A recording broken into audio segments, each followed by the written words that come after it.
അല്ലാഹുവിന്റെ പ്രവാചകൻ സ്വല്ലല്ലാഹു അലൈഹി വസല്ലമ തങ്ങൾ പറയുകയാ, ഉഹദ് മലയോളം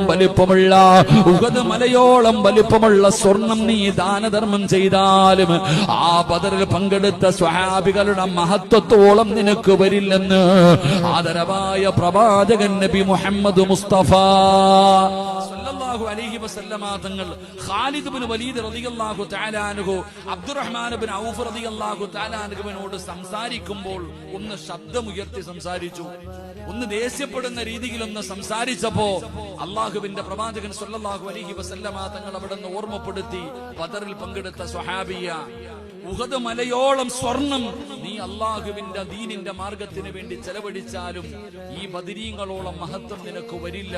അതുകൊണ്ട് നിന്റെ സംസാരം നീ താഴ്ത്തണേ എന്ന് നബിയുനാ റസൂലുള്ളാഹി സ്വല്ലല്ലാഹു അലൈഹി വസല്ലം. അതായിരുന്നു ബദരീങ്ങളുടെ മഹത്വം, അതായിരുന്നു ബദരീങ്ങളുടെ ശ്രേഷ്ഠത. അവരുടെ മുന്നിലൊന്ന് ശബ്ദമുയർത്തി സംസാരിക്കാൻ പോലും എന്റെ പ്രിയപ്പെട്ട സഹോദരങ്ങളെ പ്രവാചകൻ സ്വല്ലല്ലാഹു അലൈഹി വസല്ലമ തങ്ങൾ സമ്മതിച്ചില്ല. നബി തങ്ങൾക്ക് ഇഷ്ടപ്പെട്ടിരുന്നില്ല. അവരെ കുറിച്ച് ഒരു സാധാരണ ആൾക്കാരല്ല.